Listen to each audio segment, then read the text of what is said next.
ពេលថ្ងៃស្អែកមកដល់ខ្ញុំនឹងនៅតែម្នាក់ឯង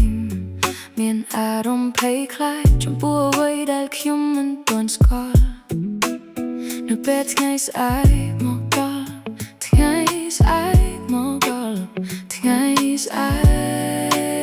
កមកដល់ទោះបីផ្លូវនៅខាងមុខវិញឆ្ងាយ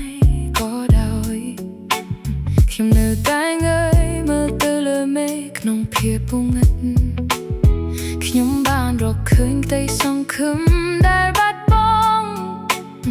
ថាខ្ញុំនឹងមិនដួលរលំឡើយហើយខ្ញុំច្រៀងតាម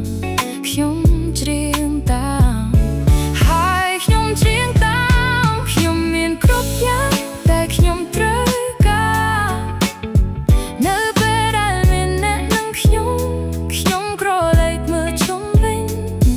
ហើយឃើញជីវិតដ៏ស្រស់ស្អាតខ្ញុំជាប់ក្នុងភាពបងឹកប៉ុន្តែអ្នកគឺជាពន្លឺភ្លើងរបស់ខ្ញុំអ្នកកំពុងនាំខ្ញុំឆ្លងកាត់រាត្រីដ៏ងងឹតនៅពេលអ្នកបំភ្លឺពន្លឺចូលក្នុងភ្នែករបស់ខ្ញុំព្រោះអ្នកបំភ្លឺភ្លើអ្នកបង្ហាញផ្លូវព្រោះអ្នកគឺជាពន្លឺភ្លើងរបស់ខ្ញុំមានគ្រប់យ៉ាងដែលខ្ញុំត្រូវការនៅពេលដែលមានអ្នកនឹងខ្ញុំមិនភ័យខ្លាចទេ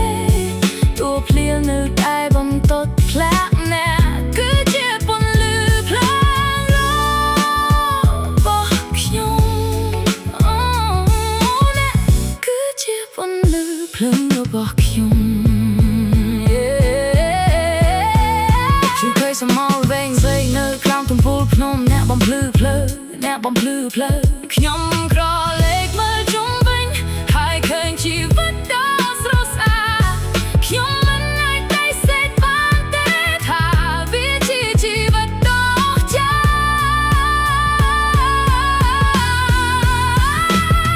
ខ្ញុំជាប់ក្នុងភាពបងឹកប៉ុន្តែនេះគឺជាពន្លឺភ្លើងរបស់ខ្ញុំ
ជាពន្លឺភ្លើងរបស់ខ្ញុំ